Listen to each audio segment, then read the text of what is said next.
আসসালামু আলাইকুম। চাকরি প্রত্যাশী ভাই বোনেরা, চাকরি সম্পর্কে যে কোনো তথ্য সবার আগে পেতে আমার চ্যানেলটিকে সাবস্ক্রাইব করে রাখুন। ভিডিওটি না টেনে সম্পূর্ণ দেখুন। ভিডিওটি ভালো লাগলে লাইক কমেন্ট শেয়ার করে দিবেন। অষ্টম এনটিআরসি এ নিয়োগ পরীক্ষা 2026 প্রতিষ্ঠান প্রধান ও সহকারী প্রধান এমপিভুক্ত শিক্ষা প্রতিষ্ঠানসমূহে প্রতিষ্ঠান প্রধান ও সহকারী প্রধান পদে আগ্রহী যোগ্য প্রার্থীদের নিম্নরূপ অধিদপ্তর ভিত্তিক শূন্য পদে অনলাইনে আবেদন আহ্বান করা যাচ্ছে। এটা আবেদন শুরু 3 ফেব্রুয়ারি 2026, আবেদনের শেষ তারিখ 19 ফেব্রুয়ারি 2026 রাত 11টা 59 পর্যন্ত। পরীক্ষা ফি 350 টাকা। 20 ফেব্রুয়ারি তারিখ হতে টাকা জমা দেওয়া যাবে।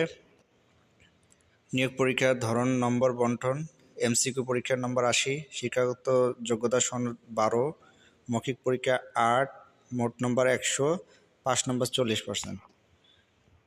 এটি বিস্তারিত দেখার জন্য কমেন্ট বক্সের লিঙ্কে ক্লিক করুন। আসসালামু আলাইকুম।